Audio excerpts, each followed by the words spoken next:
Good afternoon, everyone, and happy Friday. We would like to welcome you all to the 2024 Transition to Kindergarten Summit. Thank you so much for joining us. We're really glad that you're taking time out of your Fridays to learn and grow together. We have a pretty packed agenda. There will also be a link at the end provided by Sarah to complete to receive a participation certificate. We are going to start off with Sarah Parks Reese, the Assistant Director of Kindergarten Readiness at the Department of Education, and Megan Purcell. And I'm just going to go ahead and stop sharing and hand it over to Sarah and Megan. Thanks, Ashley. I will start sharing.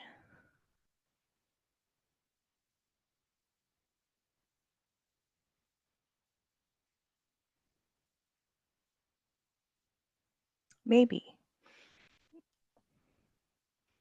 Okay, there we go.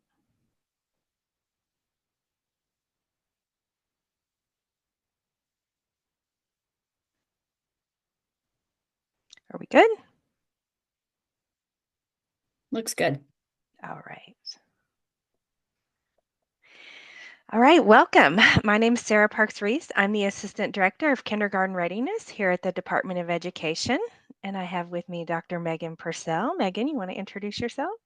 Hi, I'm Megan Purcell. I'm a clinical professor at Purdue University in the Department of Human Development and Family Science, and I'm glad to be here with you all today. And thank you for joining us. If you take just a minute to put some things in the chat, I think the chat is open. And we'd love to hear your name and your role and just your interest in transitioning to kindergarten, either as a preschool or kindergarten educator or administrator.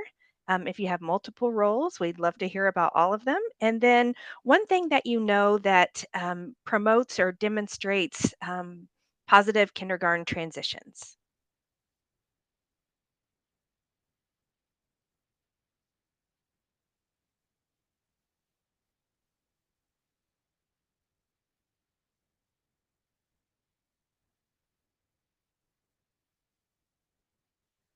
Getting lots of names. See if we get some ideas for positive transitions to kindergarten in a minute. You know, I always appreciate, Sarah, when you ask for people's names and roles and things like that, but it makes me nervous to see all these people. Pay no attention to the number at the bottom of the screen. Right? No, this is great. I'm excited to see so many people here. A couple of names that I recognize and such too. So lots of teachers, lots of administrators. I'm hoping we have just some community folks too, like maybe coalition people or advocates and such. That would be really interesting to see too. Because transition isn't just about schools and early learning programs. Transition is about the whole community. So I see Liz from Elkhart said a clear plan for what students need to know and how to help them. Early exposure to routines and structure from Jenny. The chat is moving very fast, so it's Moving very hard fast. to. Can't keep up. You all are fast typers. Communication among all staff, and I think Ooh. that's true at both Mhm. levels, right? The sending That team is. and the receiving team.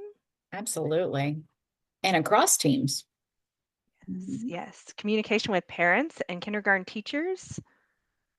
And then it scrolled on by. I know. I lost one. I was reading it and it's gone now. We have a summer day where teachers from incoming Excellent. school come in and we Mhm. meet with teachers and discuss needs. Oh, I love that, Kelly. Yeah, I do too. Perfect. Well, it sounds like you guys are in the right place and you're already doing a lot of great things. And so that's really great to hear because the tool that we're going to share with you today is designed to meet you where you're at. So that's the great thing about it. If you're already doing good work, it will meet you where you're at. And if you're not sure where to start, it will meet you there too. Mhm. So, without further ado, let's move on in. So, today's agenda for this part of the summit is assessing the current transition to kindergarten practices. We're going to talk why they're important. We're going to introduce our kindergarten transition model and the self assessment tool. We're going to become more familiar with it. And then we're going to take a few minutes to talk about the next steps and how to use it. So, with that, I'm going to turn it over to Megan. Sure. Thanks, Sarah. I'm so excited. I'm nervous, but I'm excited to see how many people are here today to be able to talk about transition and learn more in particular in this first section about the transition model itself. And so I feel like I can't just jump into a discussion about the model, that we do need to talk a little bit about the background first. And so next slide, Sarah, if you get a chance. I'm not sure how to note that. How do you want me to note next slide? I'll just say next slide. It's not that big of a deal. So we do have some evidence behind transition and transition practices. A lot of that evidence rests, however, in the early intervention world of thinking about how do we plan and prepare for children to move through special education services. So from early intervention into preschool.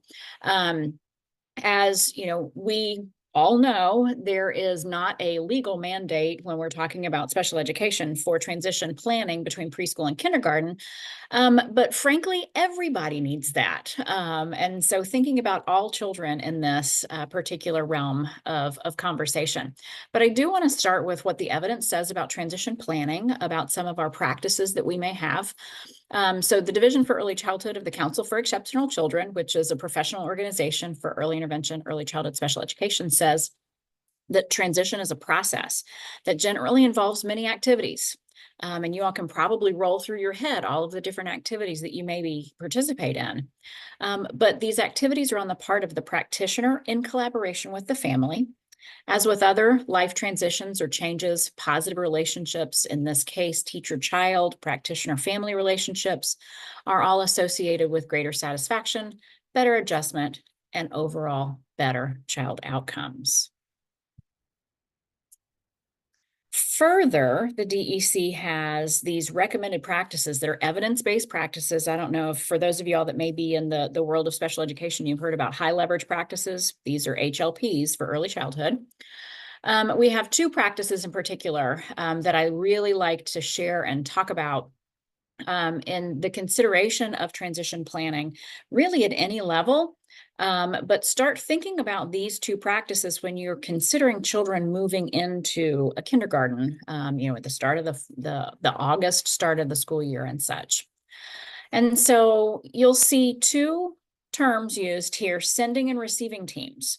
And so when we talk about the sending team, if this is a child who's been in early intervention, in preschool, in a community-based early learning program, those are the people who are considered the sending team. So those that are taking the child and saying, here, let's go get ready for the next phase of your life. And then the receiving team, in our considerations for our conversations for the next few minutes, are going to be the kindergarten team. So the sending and receiving teams or programs exchange information before, during, and after the transition about practices most likely to support the child in being successful.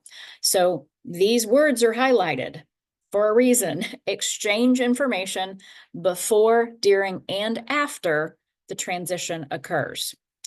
And so the next transition practice being practitioners use a variety of planned and timely strategies. Again, this is highlighted for a reason, to really think about what are those planned and timely strategies that occur with the child and family before, during, and after the transition itself. So these are all pieces to keep in mind as we continue our conversation about the model and how it was developed.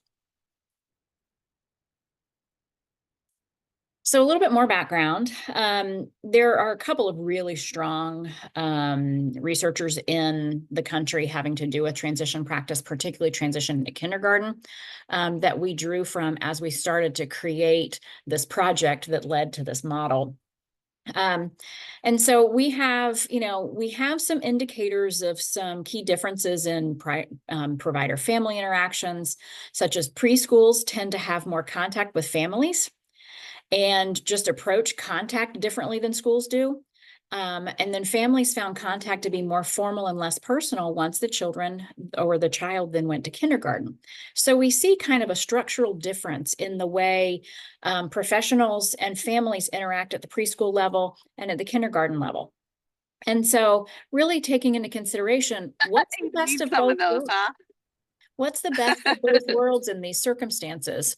And how can we take into consideration, blending these kinds of strategies in both sides of the transition process?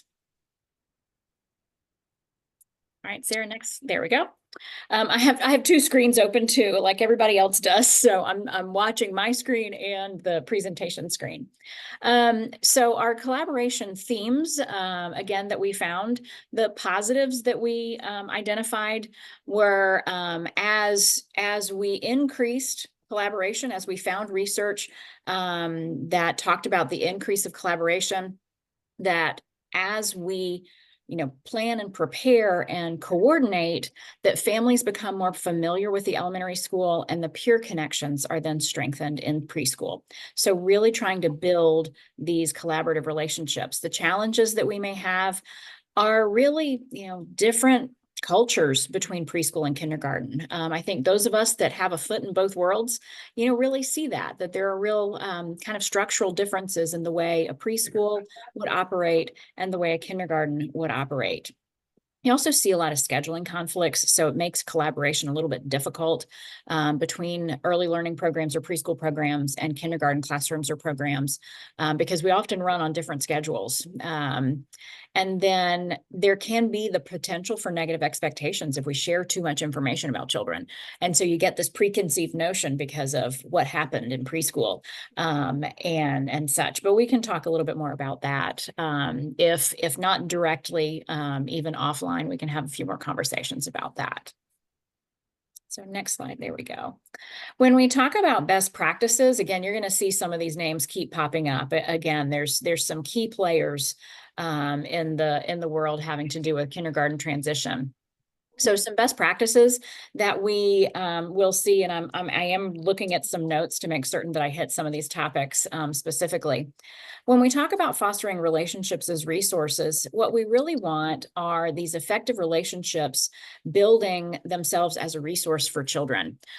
So when the child is involved in and surrounded by all these supportive relationships, the transition to kindergarten logically is going to occur more smoothly because they have this safety net around them.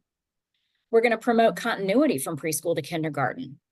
And so with that, this fundamental practice to a smooth transition are these relationships that serve as a bridge. So how do we build that bridge between the family and the school, between the community providers in the school?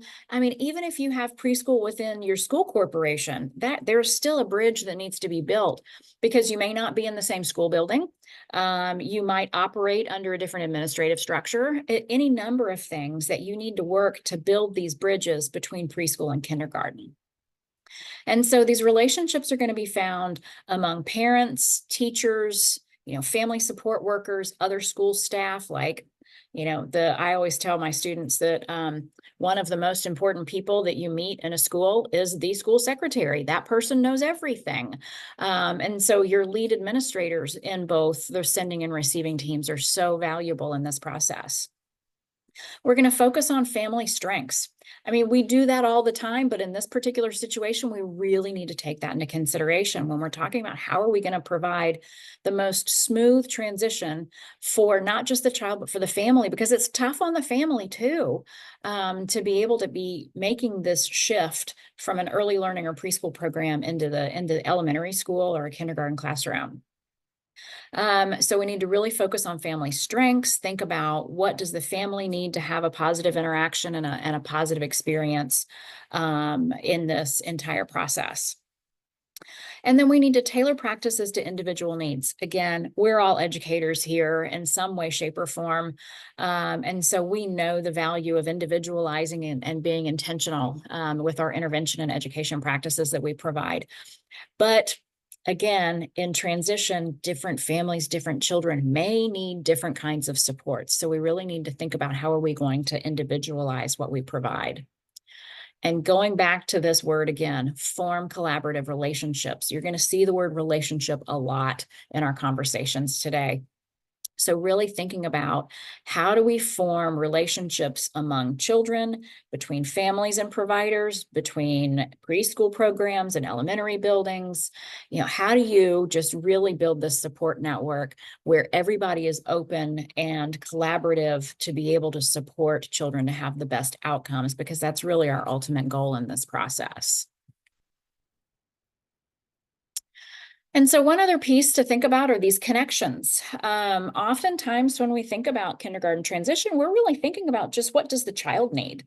What are the skills that the child needs to be successful in kindergarten? I'm not discrediting that, but what I am going to say is researchers have found that preparing the child only for a smooth transition and only thinking about what that child needs to know and be able to do only accounts for about 25% of the success of a transition for a child into kindergarten. So there's other pieces that need to come into play to really make certain that we are informing a good transition practice from early learning programs or from the home into kindergarten. So through these connections, we're going to build this interconnectedness as well as a synergy across contexts. And so these relationships are going to be built over time. Again, there's that word, relationship is going to be built over time to make certain that we can have all of these connections grow and develop some pretty significant strength.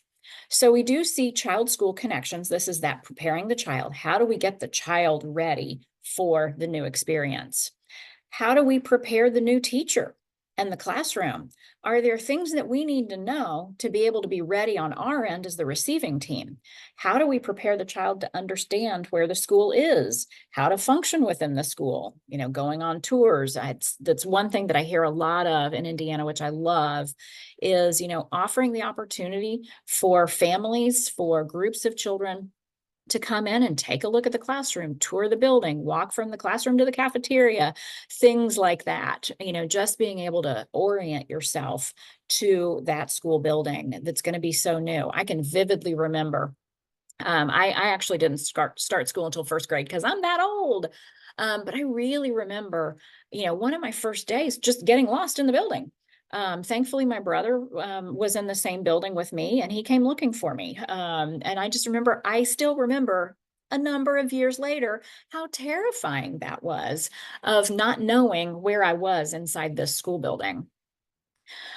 We also need to look at some of these peer connections and building relationships because we all do this. I know very few people, even as adults, who like walking into an environment where they know nobody. And so how do we build some connections among the peers prior to going to kindergarten so that the children can feel comfortable that they know who they're in the room with? This is particularly important when you have children coming straight from home into the kindergarten classroom because they may not have those social networks that they've developed from early learning programs prior to transitioning to kindergarten. And we really need to think about family school connections. Again, research tells us that preschool does this pretty well, particularly community-based preschool. Families have a stronger sense of connectedness to the preschool, and then they lose that when they transition then to kindergarten. How can we maintain that and grow it? So how can we have family school connections and not just a one-way, let me give you information, but also a two-way collaborative process between the family and the school itself? And then how can we build some community connections? How can we deepen the understanding of educational systems within the community? How can we support programs to work across each other and support each other? And how do we get community-based early learning programs and elementary building and kindergarten programs to work more strongly together? So how do we deepen those connections? And so all of that led us to a conversation. It's been a couple of years ago now, conversations having to do with, well, how can we support the state of Indiana in developing stronger practices to be able to improve transition outcomes for our children and for our families and for our sending and receiving teams. So all of that research went into this project that we started, gosh, it's been a little over a year ago now. Yeah, a little over a year ago now. to really think about how can we create some sort of an instrument to evaluate transition practices, and being able to look at it in a way that supports different communities and different approaches. There's really not a one size fits all when it comes to transition, because it depends on what kinds of sending teams do you have. Do you have more children in a community coming from home rather than from an early learning program? It really depends on the community itself as to what those practices might look like. So there's not really one size fits all to be able to approach this with.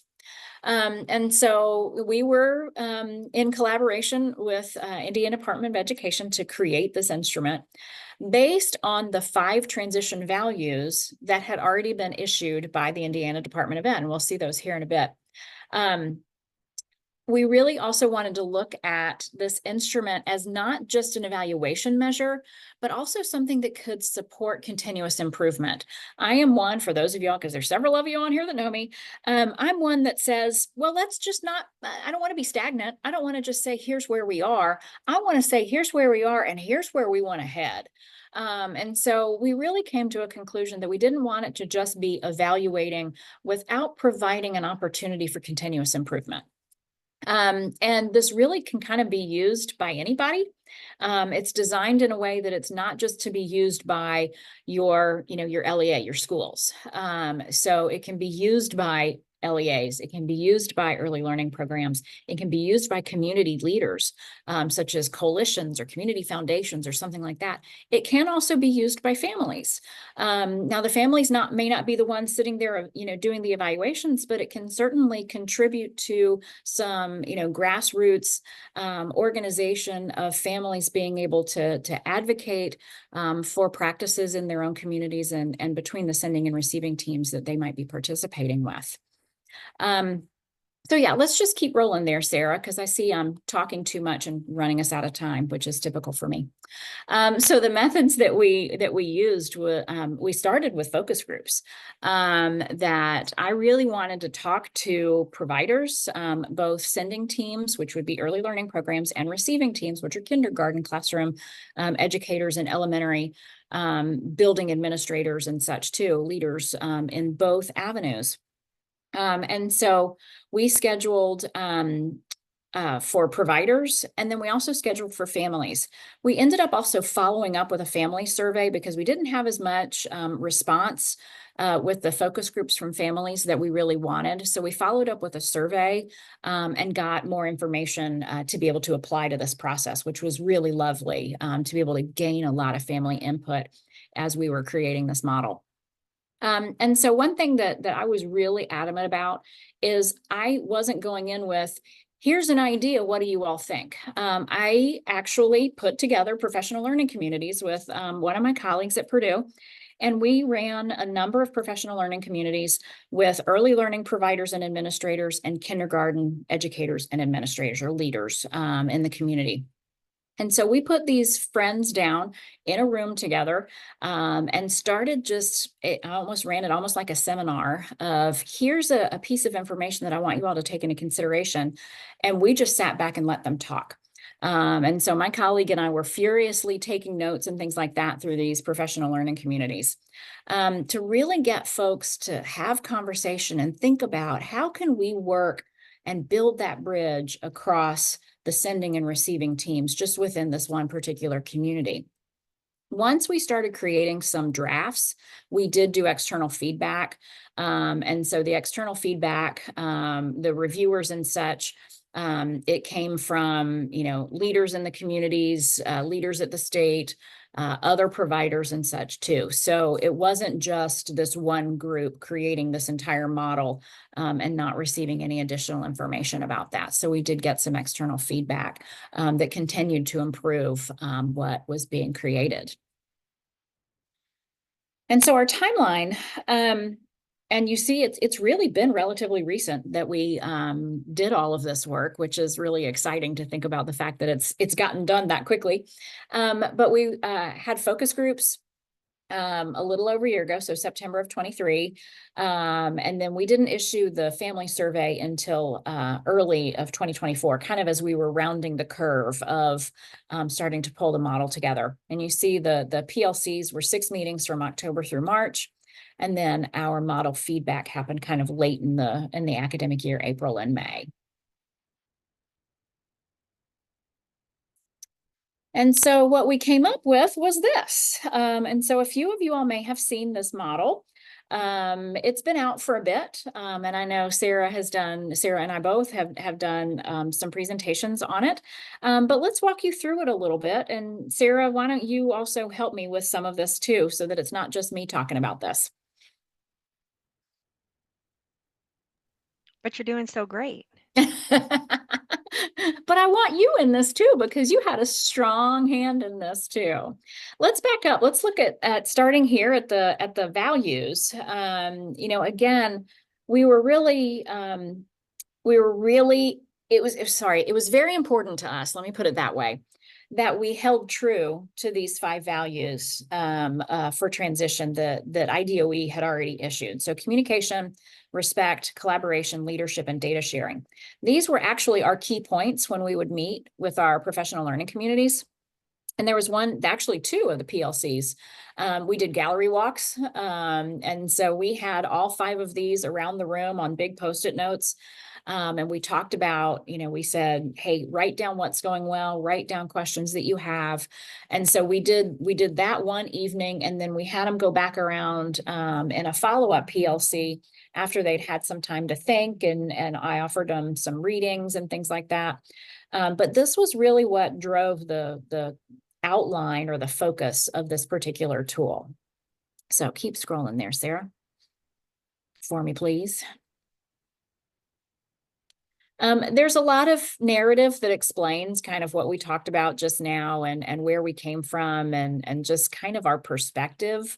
We felt like it was really important, both, from us at Purdue as well as IDOE. It was really important to all of us to make certain that there was a purpose behind this development, and that we wanted everybody to understand the purpose, that it wasn't just, Sarah and me sitting down over a cup of coffee saying, here's what we want to have happen. There really was some real intentionality with the creation of this, and ensuring that people in the state of Indiana had input and influence in the creation. And so there are some instructions on its use. We're not going to sit here and say, start on page 1 and work your way through. You really need to find what works for you and where you are. And that's one thing that I really appreciated what Sarah said at the start was, this instrument, this model, meets everybody where they are. There is not a one size fits all when we start talking about transition practices. And so you need to think about, where are you now and where do you want to be? And so this is appropriate for a community or an LEA or an early learning program who's just embarking on considerations about improving transition practices. And it's also appropriate for the community, LEA, early learning program who maybe is a little bit further along the pathway of improving transition practices. And so you really can use it where you are, and it very much meets you where you are. And that was the one piece of feedback that we did receive. And so you see these levels of moving from emerging to progressing to excelling. And so that's kind of like a 3-point scale. And so you would then evaluate yourself and your practices going on currently on one of these, and you would, note which one you're falling on with these particular indicators. And if you are at emerging or progressing, what do you need to go to the next level? And what do you need to take into consideration? And what resources might you need to be able to keep moving along this? And are there areas that you want to focus on first? Because maybe they're more something that you want to really, really work on, like maybe it's the family component, then maybe that's the set that you want to work on most to try to get to that excelling. And then you go back and look at some of the other indicators. So let's look at. Right. I would just want to add in that, yeah, I think whatever you think maybe you could make the most impact, maybe the fastest or something like that. Think of what your priorities are, because the goal shouldn't be necessarily to get to excelling on all On of the all of them. different Mhm. indicators, That is very true. because not not all of them, maybe for your community, are ever going to be able to be excelling because each community kind of has their own challenges. And so the goal isn't necessarily excelling for every indicator for every community Yep. either. That's a good point. Thanks, Sarah. Appreciate that. Absolutely. To think about. And so there are resources. We were, again, both Purdue and IDOE were really adamant that we didn't want to just say, here's an instrument, see you later. That was, here are some things that you can dig into to help you move along the scale in the indicators that you are most focused on or interested in improving. There's, a couple of really strong pieces, both internally in the state as well as Head Start. Head Start has a tremendous number of resources and supports for transition.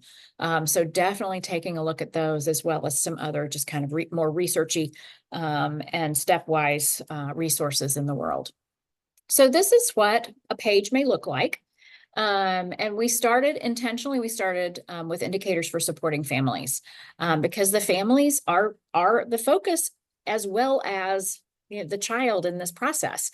The better the family feels, the better the child is going to feel. And so we're going to see positive outcomes across the board if we really take into consideration providing some additional support with our families. And so you'll see each indicator has a brief description, and then you would give yourself a self-assessment rating. And so this is where the emerging, progressing, excelling comes into play. Sarah, the things that are underlined are also hot linked, aren't they? Are they hot linked? Yes. I can't remember. Yep. Okay. They are. Yep. And so the things that are underlined inside of this rating system take you to resources that you can, actually use to be able to support either an understanding of this indicator or moving along the scale. And there are also some examples, like where what's underlined there, an informational event, a couple of sample agendas and things along those lines. And so the things that are hot linked are a direct resource to be able to support you either in the scoring or in, the moving along of the scale. You would then give your self-assessment, a self-assessment rating. And we think it's also important for you to make notes. So kind of reflect on where you are and where you want to go with a particular indicator. This might be a spot between the reflection and the goals, like Sarah was saying. Maybe this is maybe a particular indicator. You're like, yeah, this is important to us, but it's maybe something we want to wait a few months on. And so we'll come back to this indicator in a few months. Or maybe we star this and this is the indicator we want to work on right now because we know we can do this and it'll give us the biggest impact for making change. And so each indicator has this same setup of a rating, a reflection, and then a goal setting box. And so the first set being supporting or indicators for supporting families. And I just see in the chat about the family engagement tool. To be perfectly honest, we referenced the old family engagement tool in the creation of this because I remember that family engagement tool. And I was like, that's a really unique way of approaching this. And so we referenced it and used it as a resource in the creation of this particular model as well, because we agree. We thought that was a really interesting approach to being able to provide an opportunity, not just for evaluation, but also continuous improvement. So I appreciate that you all picked up on that. And then I saw that going on in the chat. So we move from indicators for supporting families to indicators for sending teams. Again, these are our early learning or preschool programs. Same setup. You have the 3-level evaluation of emerging, progressing, and excelling. Same links to go out to resources, self-assessment, reflection, and then goal setting.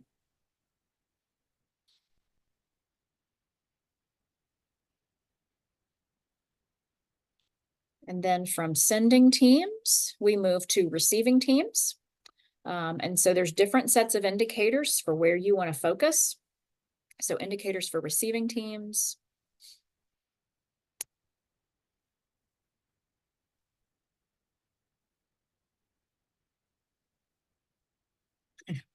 You don't want to scroll too fast because you don't want to make people nauseous during lunch. I'm right. I'm trying not to. And then finally, our indicators for collaborating within community. And again, same setup. Um, which, one of the other things too that we were really adamant about was making certain that it looked similar enough throughout that as you started working through it, you kind of got into a system of being able to complete, review and complete.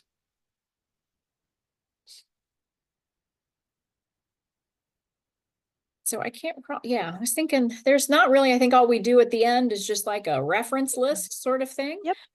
Which offers, again, some additional resources if you're interested in that. So there's a couple of reference pages with some additional materials.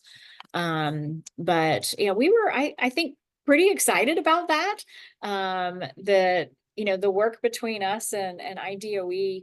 I think every time we met, we had a little tweak here, a little tweak there, and it just kept getting better and better to the point where we feel pretty good about this being not just a way for programs and communities to self-evaluate, but also how can we continue on a pathway for improvement, to be able to make certain that children and families and sending and receiving teams and communities all have the best experience and most positive outcomes possible as we transition into kindergarten. All right. Thanks, Megan. You're welcome. And I'm going to mute myself. I'm not going to go anywhere though. I'm just going to mute myself for a minute. So this tool is available on our website. I just dropped the link in the chat. It's also available in the Indiana Learning Lab. It can be used printed out to allow those reflection notes and goals. But remember, as Megan mentioned, it does have those hyperlinks in it too. So I would keep that link handy too so that you can use those resources as well. So, in the tool, you heard about various stakeholders, the child and family, the sending team or the early learning provider, um, and then the receiving team or the school, as well as community organizations. So, using this tool, the early learning programs in schools should either begin connecting and collaborating or deepen their existing connections and collaboration around easing the transition to kindergarten for children and families. So, for some programs, the first step may be identifying who these stakeholders are. So, who are the early learning providers that many of our incoming kindergarteners come from?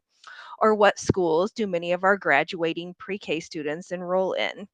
For others, these relationships may already be well established, and it's just a matter of bringing these stakeholders together to work through the self assessment as the next step.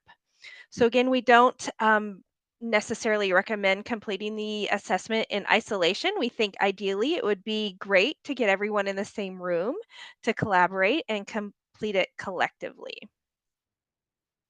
So I want you to take just a minute and think about who might be some of the broad stakeholders and what specific roles should be involved in that work. So if you could take just a minute and drop some ideas in the chat, we'd love to hear your ideas of who you think should be involved in this process, this self assessment.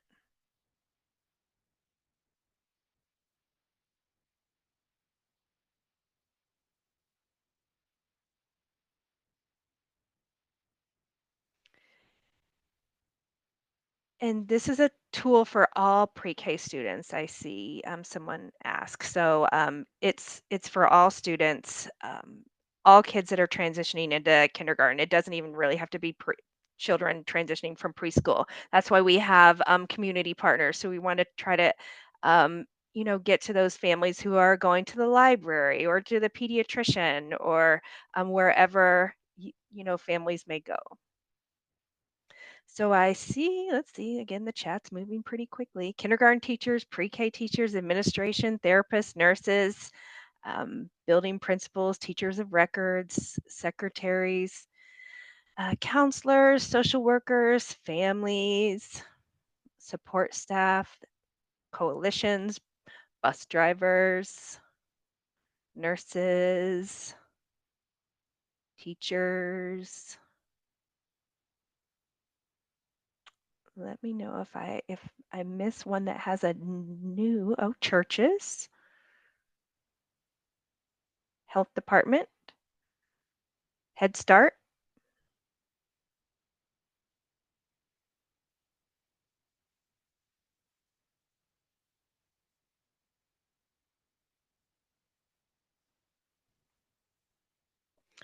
So great. Let's see how you did. Did we get everybody on the list that Yeah, we right. populated? I know, like, did we miss anybody that they came up with? And so I was looking, I was like, oh, what's not on the list that we Well, we didn't have bus drivers on the list, but I we think did that is not. I think a that's good idea. huge. I think Right. that's a great idea. Mhm. For sure. Yeah, I'm totally in agreement with that. We also had superintendents or assistant superintendents on the list. They don't necessarily have to be involved in the actual meetings or process, but you certainly want to make sure they're looped in. You definitely need top down support for this work to continue and be supported.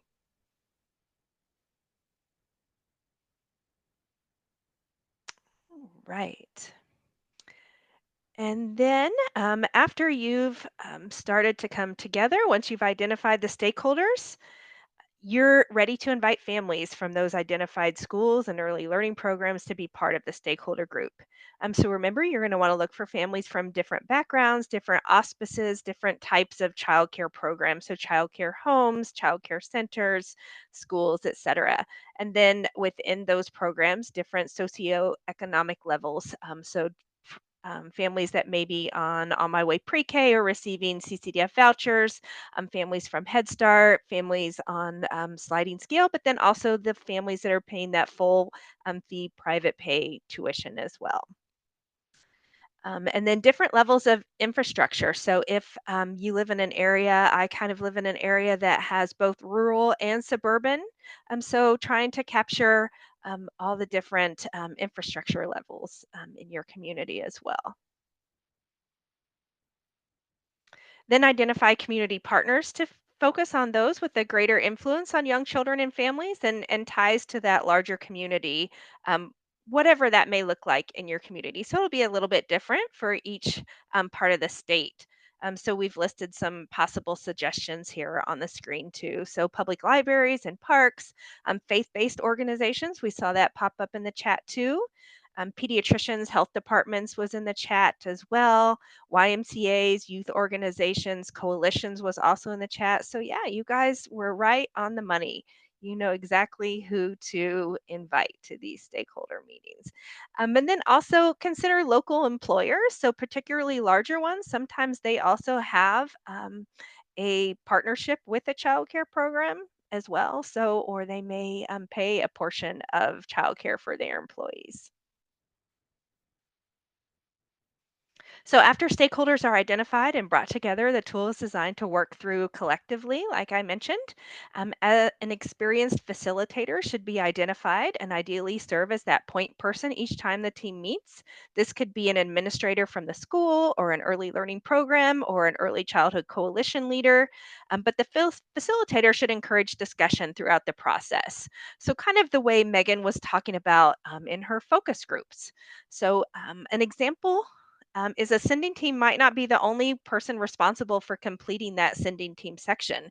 It would be great to know what the receiving team may have their own perspective on what they see from the sending team as well, and vice versa. So, getting all of this information recorded and focusing on what your community strengths are and what challenges you face, where the gaps are, and then finally what potential goals you may have based on moving to the next level, all in that self assessment. So then, after identifying your strengths, challenges, gaps, and potential opportunities and goals, the next step, and keep in mind this is probably going to happen on a different day, would be to outline the plan. What specific indicators will you focus on this year? Who will be responsible for those indicators? What needs to happen to make progress towards achieving the next step? What potential barriers are there? What support do you need? Map everything out. Then plan when you will measure your progress again using the transition model and self assessment. And who's responsible for tracking the data? Where will you keep track of your progress?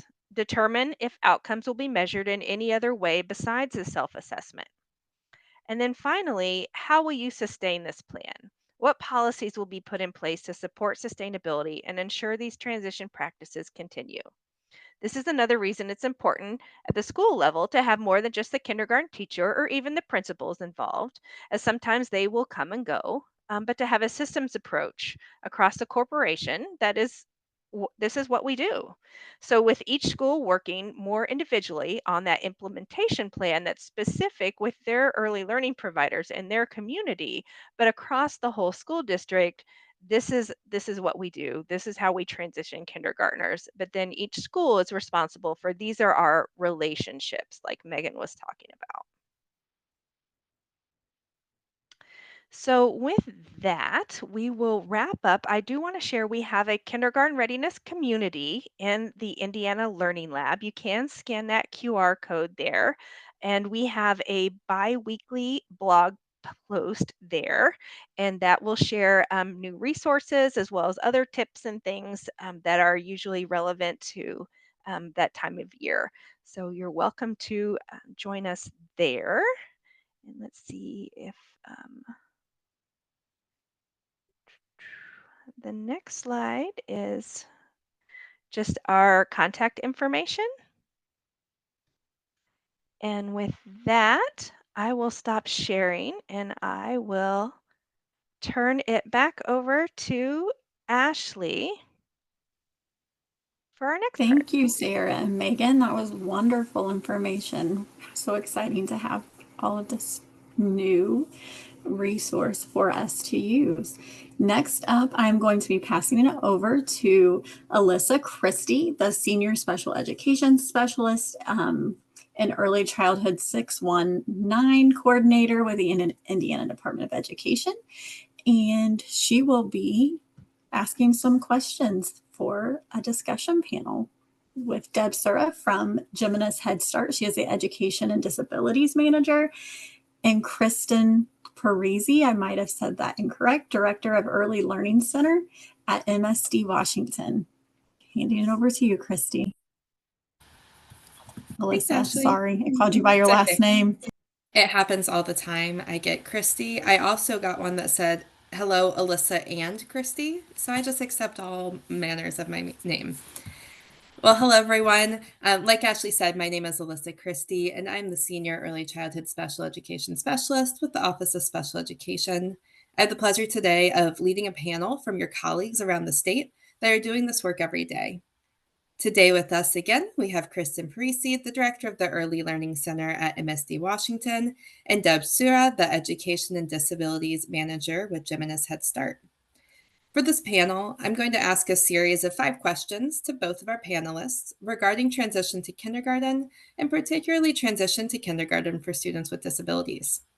If we do have time at the end, we will open the floor for some questions for our panelists in the chat, and then we will wrap up the day with resources from the Office of Special Education and an opportunity for you to provide your feedback.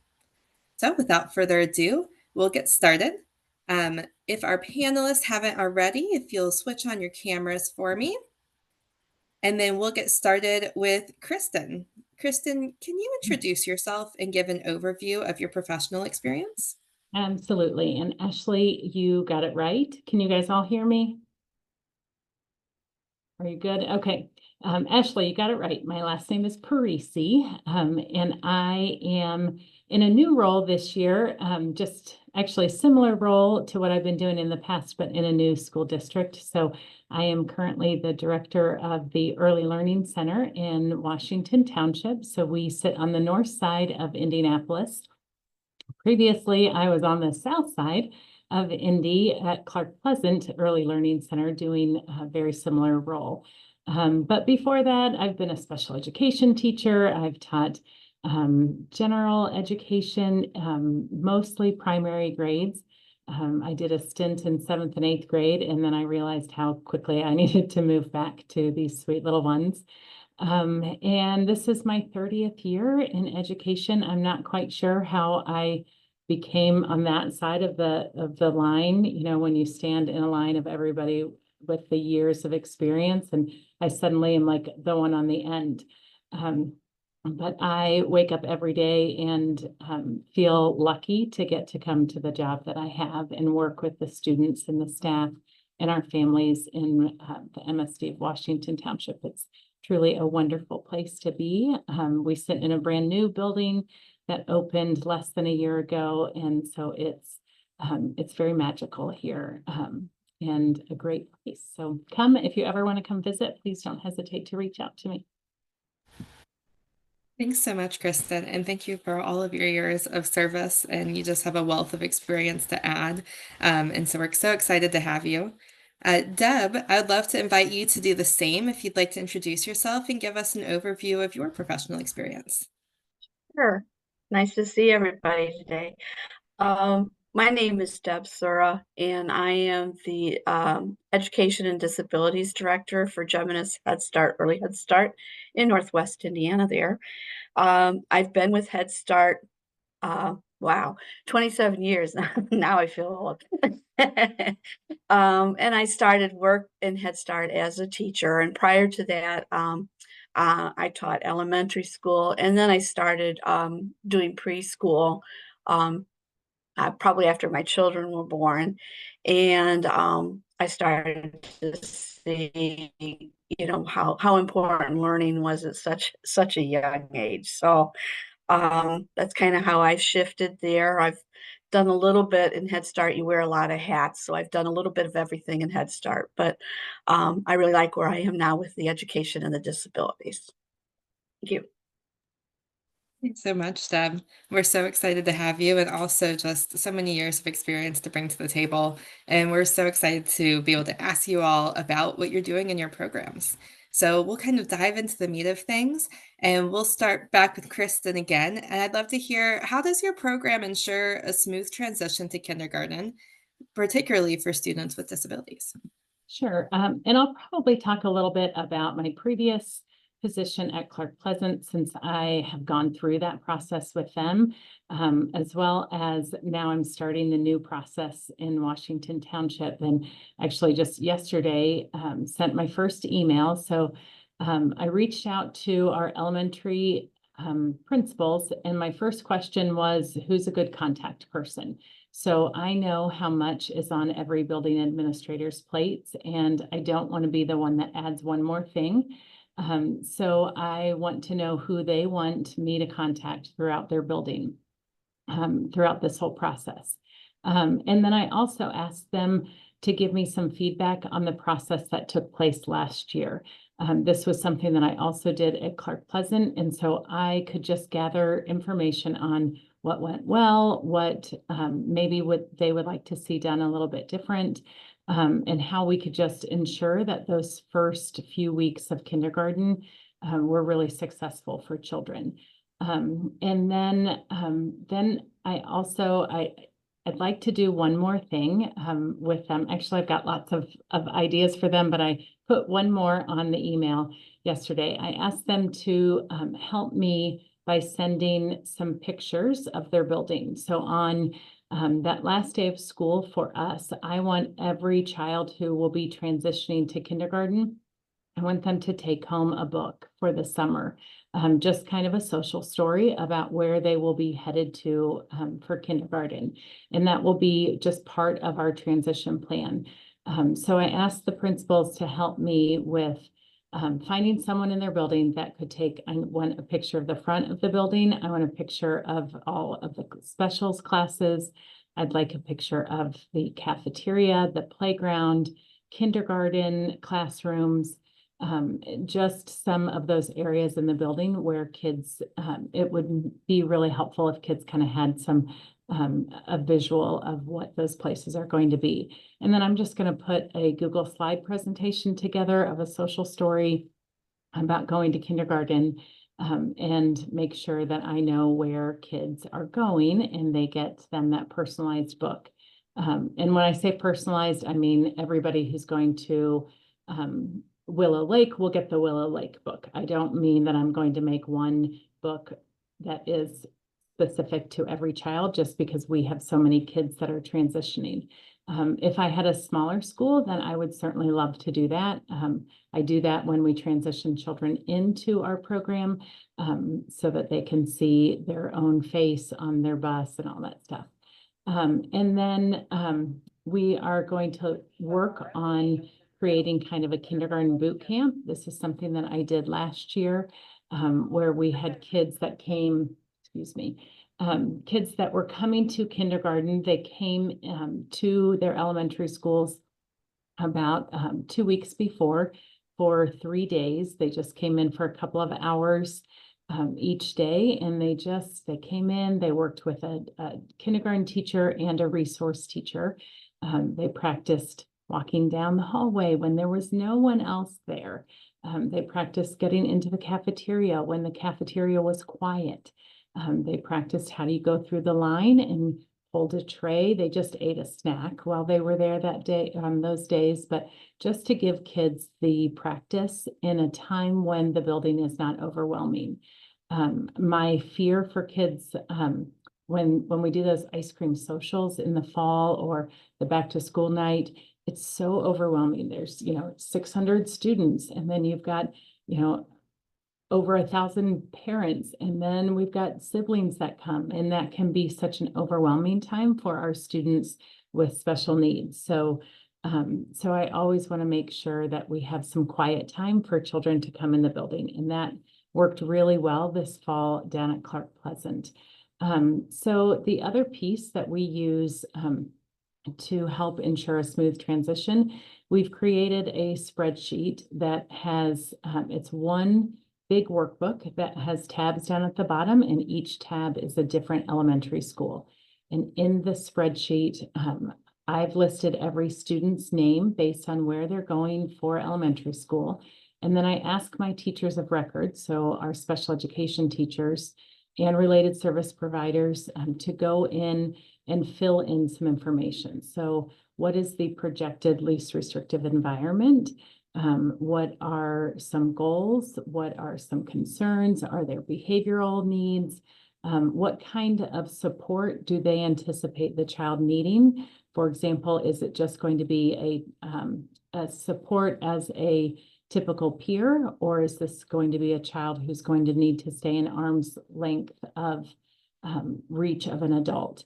How about that first day in transportation? So we've got a transportation column for special transportation, but also, is someone going to need to meet the child at the bus and help walk them in on that first day? So we just gather a bunch of information. Service minutes are on there. Toileting needs, that's a column for us. So it's just that time to gather information. We also include what type of program options we have in this district and what the recommended program might be for that child. So for example, if they are going to go into one of our more self-contained programs, we want to get that information on the spreadsheet also. That helps my director of special education and assistant director of special education to know who they need to come and observe.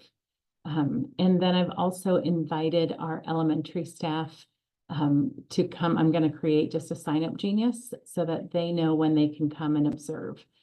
I want them to have eyes on every student that is in my building right now that will be going to their building. So that includes our students that access special education services, but it also includes our typical peers. Because I know some of them might struggle as they're transitioning to kindergarten, but they also might be able to be great leaders for some students. So I want them to know and partner together. So that's kind of our beginning process. Then in the fall or late summer, as some of us transition and head back to school a little earlier, but this is kind of what I call the secret sauce, and we did it at Clark Pleasant, and I was thrilled to know that when I came to Washington Township, we do it here too. So we delay the start of our program for our students that access special education services by a couple of days. And we do that so that I can push my staff into the elementary schools, and they can be there to help transition their previous students into kindergarten. So it's got to be, though, a situation where it's my staff can't be used as like an instructional assistant for a kindergarten teacher. It really needs to be my staff walking alongside of the elementary school staff so that they can see how we used visual supports, how we used verbal prompts, how we worked with that child. It can kind of be an I do, we do, you do model. So, they can observe my staff and then we can do it together. And then my staff can slowly fade away in those first couple of days so that the special education staff or the gen ed, the elementary school staff can take over. So that's worked really well for us. That worked really well at Clark Pleasant. And I know that it's been a practice here in Washington Township as well. And then we use visual supports for kids so much in both Clark Pleasant and here. So we drop those visual supports into Google folders so that the elementary teams have what the child has used in the past. And then if we've created anything, we send it with them as well. As much as we can, we want to make sure that we provide that information for them so the child has what they're familiar with on day one. So I think that's kind of all that I wanted to. I was jotting down some notes. So I think that's kind of what we start with to help ensure a smooth transition plan. That is such a robust system. It's wonderful to hear all those ideas. I know everybody has their wheels turning right now. I saw a lot of conversation happening in the chat, especially about the take-home book idea. What a great way to have something that you can just send home and the kid can look at all summer. And all of those other ideas as well, having that spreadsheet where you know where kids are going and you're able to communicate directly with the school and really have a plan in place for that smooth transition is just wonderful. And that spreadsheet helps determine when the school district is looking at allocations for positions. That is a huge driver, and it's the reason why we got that spreadsheet finished before Thanksgiving break, so that the district admin could really look at that to see where our projections were, so they can start looking at staffing for next year. One other thing I forgot is that those transition case conferences at Clark Pleasant. We did kind of more of our heavy hitters. So kids that we felt like really needed a touch point between the elementary, the family, and us. We held a transition case conference. In my current district, they do that we will do that for everyone in the spring. With the elementary schools chairing and paring those case conferences so that families begin to make those and build those relationships with their new school. And we feel like that's incredibly important to have those first meetings be just this like welcoming moment for the family and for the children. That's really fantastic. Thank you so much, Kristen. Those are such great ideas. Deb, I'd love to hear from you as well. What are some things that maybe you do that's similar or some different things that you all are doing to ensure a smooth transition to kindergarten?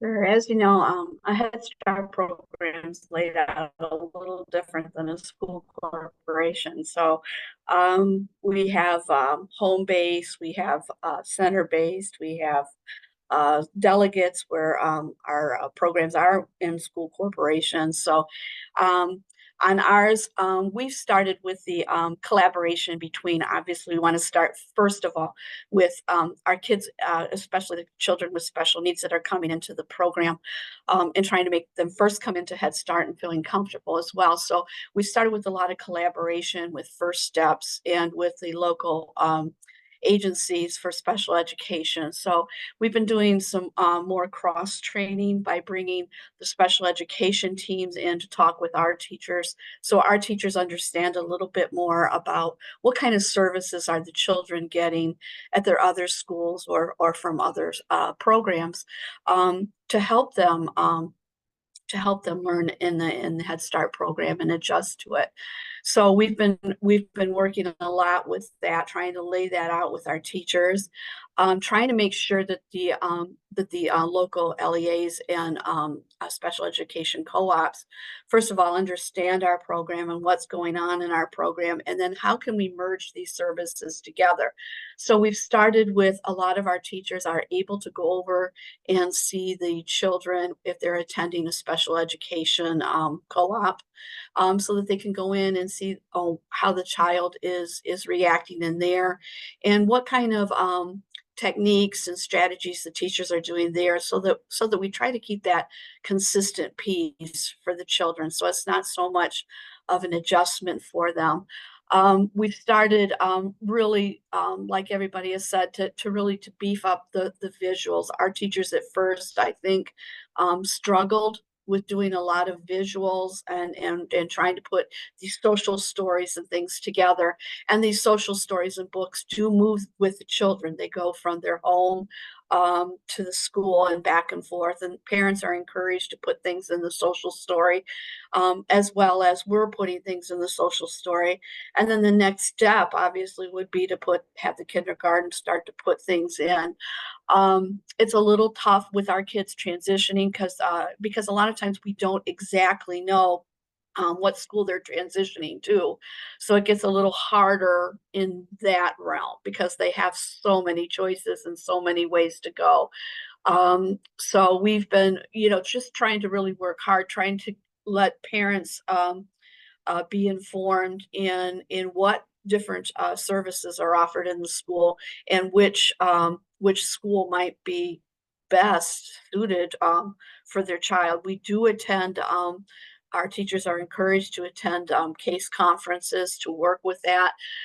Towards the end of the year, we've been bringing. I know throughout the year we work on. We have the teachers use the transition calendar from the Office of Head Start, so parents have that and they know what's coming on what they should be doing monthly to start to prepare children, and what they need to gather as well, because sometimes we forget it's not just the child transitioning, but the whole family is transitioning, and it's quite a difference going from a Head Start to an elementary school.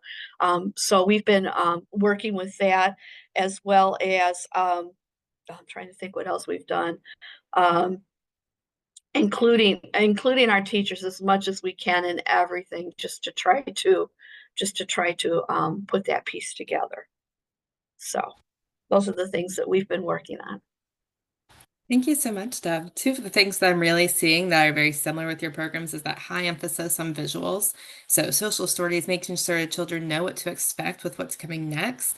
And then I'm also hearing that a lot about that old adage, right? It takes a village, a lot of community partnerships and really working together. So thank you all both so much. We're going to go more into what day-to-day life might look like in your program now. So this time we'll start with Deb. I'd love to hear, what is the role that assessment plays in your program for preparing students for transition to kindergarten? The assessment is so vital.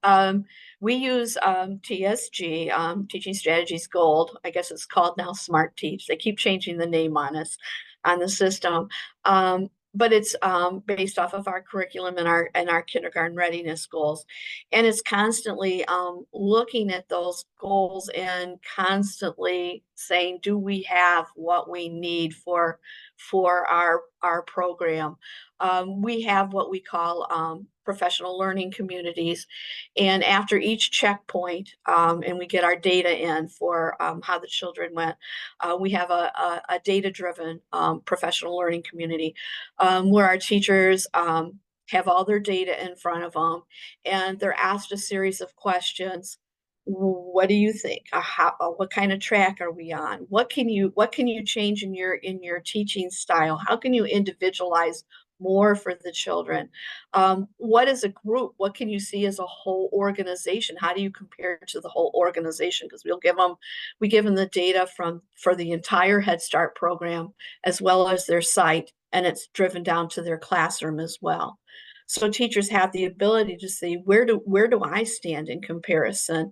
If we're low in mathematics and math and cognition, how do I bring those scores up? What can I do? How do I do this, especially for children that are below widely held expectations.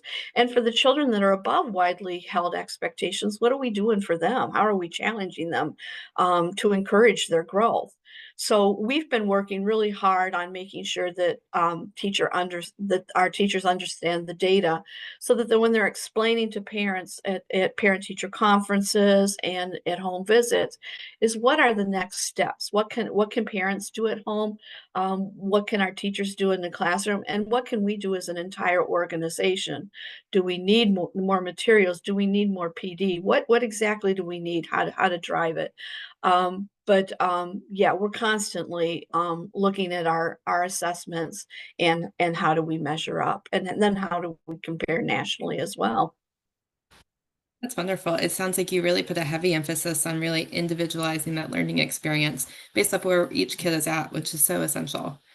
Now, Kristen, we know that for students with IEPs, we have to take iSprout. So I'd love to hear about what your program is doing to use iSprout in the role of transition to kindergarten, and other assessments as well. Sure. So we actually use iSprout for all of our students.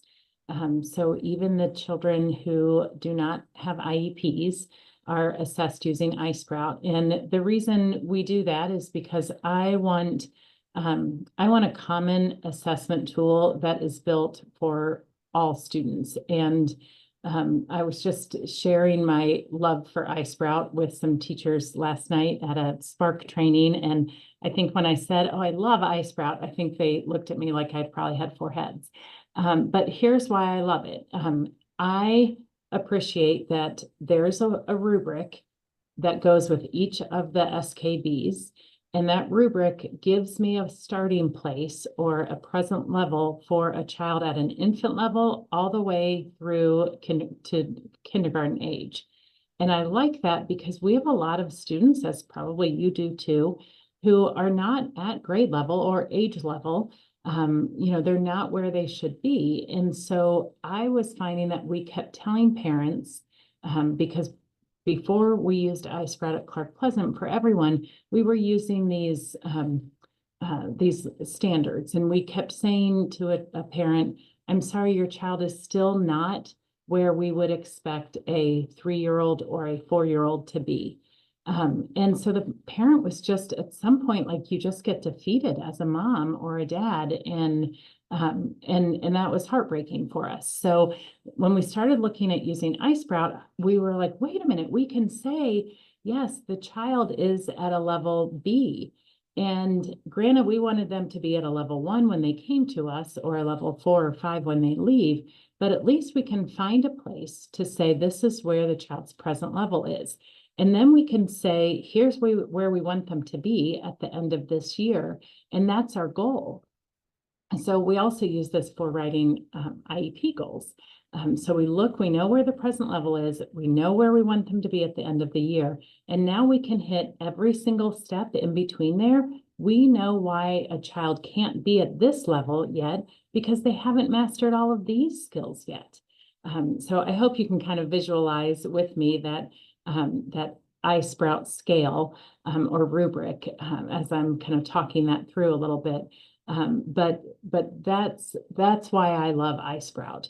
Now, I also know that 28 SKBs and assessing those for every child throughout the school year can be overwhelming. So we do, obviously, for children with IEPs, we absolutely follow what the state tells us that we have to do. So when they enter our program and when they leave the program, they get all 28 SKBs.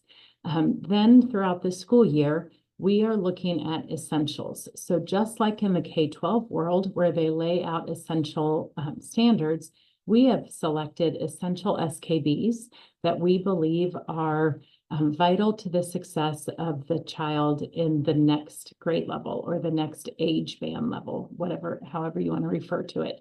So we use those essential SKBs, we assess those throughout the school year.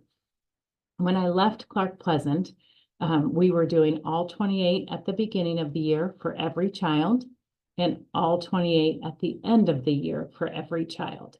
Then the second and third quarter, we were doing the essentials. So for our 3-year-old students, that was more like the first 6 SKBs. because those are those social foundations. That's like, how do you do school?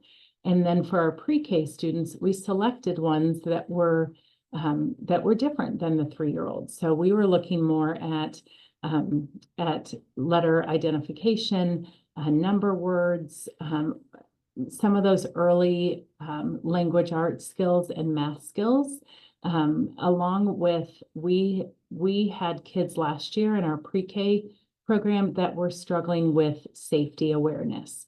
So we pulled that SKB in because we felt like for that group of children, they were really struggling with that skill, and we needed to make sure that we assessed that and we took information and data. The other piece that I love about having that information, it gives us a seat at the table when, as an early learning center, we want to have conversations with this school district. So this helps us with our kindergarten transition, because now we can hand our kindergarten teams information about what their children know when they're coming in, which obviously, I mean, isn't that like, that's helpful. It's helpful for my student or my teachers because they're aware of the skills that children need to have when they enter kindergarten, and they're aware of where their children are on those rubrics in relationship to those skills. We share that information with parents. So the parent is aware also, and then giving that information to an incoming kindergarten teacher just helps, the more information a teacher has at the beginning of the year, I always think is good. I liked, though, at the beginning of the presentation when Megan talked about being careful about some preconceived notions of children and learners before they come to you. But I want the teachers to know what their children are capable of doing when they get them in as kindergartners. So that is our use of iSprout right now. I create Google folders for every child that is transitioning to kindergarten. And so I drop in the reports into the Google folders. I don't do the ISRs, the individual student report, because when we're not assessing all SKBs, you can't run those ISRs. So there are some other student reports that we always generate, save those as PDFs, send them home, and then drop them in to the Google folders for the incoming kindergarten teachers. It sounds like you have a really fine balance between individualizing that student experience, but also knowing, well, this whole group needs these few essential things that we really need to focus on. So that's fantastic. I don't think we're gonna have time for both of our last two questions, but I think we can hit one more. So since you already started talking about Kristen, can we hear more about your data sharing plan with your kindergarten classrooms? What is it looking like as we're getting closer to the end of the school year and getting into that transition period? Really, we just take a look at, because iSprout is aligned with our standards, we really just let that information speak to itself. We also use the creative curriculum or teaching strategies, but we have not gotten into that assessment, the assessment tool that comes with that, because I feel like if we're using iSprout, that is a one-stop shop for us. So I would love to be able to do some work with our elementary staff on what that information looks like, how it might align with the new Indiana kindergarten readiness assessment that some schools were dabbling in this year, and just making sure they understand those reports, they use them, and hopefully that gives them some really great, powerful tools to help build class lists. It's always difficult if you are a kindergarten administrator, you are, flying blind on when you create those class lists. In a lot of schools, I know will have their kindergartners come in and do like a kindergarten assessment prior to the start of the school year. So you've got that data piece, you've got iSprout data, you've got IEP data. And hopefully that can give that incoming school some information so that when they're building class lists, they know how they can keep things really balanced. So I use a Google folder system. just to share that information with everybody. But that's just my preference. I'm more of a Google girl than Microsoft Teams or Microsoft or whatever that's called. So that's our sharing plan. Wonderful. Thank you, Kristen. That gives me a quick second for a plug before I pass it over to Deb. So yes, if you weren't already aware, we do have an opt-in kindergarten readiness assessment now. If your school is interested, there is a form on the DOE website that you can fill out regarding that. There's also an opt-in iSprout for birth to 2 if you work with younger children. So passing that over to Deb, I'd love to hear about your data sharing plan. What are you able to share with your kindergarten classrooms as you're making that transition? I'm not going to lie, for Head Start, that's really a challenge. And it's hard to get that data again over to kindergartens. At a previous, not at Geminis, but when I worked at a previous Head Start, we used to, at the end of the year, we would give the parents an envelope when they went over to register for kindergarten, and I always put it in a bright red envelope so that the kindergartens, when they came over for registration, they had their little red envelope. They go, "This is a Head Start class." They have it. So we were putting things in like their TSG report. We were putting in their physicals, their dentals, their proof of residence, because schools ask for all that when they register, and our families struggle sometimes with producing all that information. And since we have it, it's like, let's try to make it easy for parents to go, and easy for the school corporation, because then everything is there, the birth certificate, everything we would have there. But a lot of times what our struggle was that we'd send that information over, and the schools really didn't know what to do with our assessment, because it's not in the same language as what schools anticipate and get. So it's always been kind of a struggle on how does it follow the Head Start child. And then the other piece that as Head Starts that we've been lacking too is how do we get progress reports on how our kids have gone over into the schools, and how are they doing. We lose track after we get them to kindergarten. So there really and truly is a struggle for Head Starts and for folks that are running daycares, that we kind of lose that piece, because we all want to know, how well did we do? Did we do well in providing information for this child to transition? But again, we don't know, because we don't have a consistent way to track the child, because the child does not get a student identification number until they get into a school. So there are some issues there that we struggle with in the preschool and the Head Start environment, getting over to the state. If you got some answers for us, we would love to have them, because that truly is a struggle. And the same too with, like, when we pass our information over, it's like I said, it's not in the same language. So a lot of kindergarten teachers don't really know what we're saying. And we would really love to make sure that we're translating things over in a way that schools know. I mean, we have crosswalks. We have a lot of crosswalks that do link, like, our objectives from teaching strategies is labeled, and how it transfers over to our kindergarten readiness goals, and how it transfers over into state standards as well. So, is the answer to put everything in state standards so it's understandable. So I mean, but it's going to require some reformation on our end as well to try to do that. But it truly is a struggle we have. Yeah, thank you so much, Deb. I think it's really important to acknowledge that as much as we want it to be all perfection, that it's not always rainbows and butterflies, and there are challenges and barriers that we're trying to figure out solutions to. I've heard a lot of opportunities for both the Office of Special Education and the Head Start Collaboration Office to come up with some answers for some of these questions that I've heard today. I want to thank both Deb and Kristen for your time and all of your wonderful expertise that you were able to bring to the table today. We weren't able to get to the fifth question, which was general advice, but I also know there were some questions in the chat that we didn't get a chance to answer. So I'm hoping, Ashley, maybe we can gather some of those questions and send up a follow-up email with some of the answers that we were seeing. So we only have a few minutes left. I have one last little bit that I'm going to share, and then I'll pass it back to Ashley to wrap up. So as we're starting to wrap up the day, I want to add a fact of the day to frame your thinking moving forward.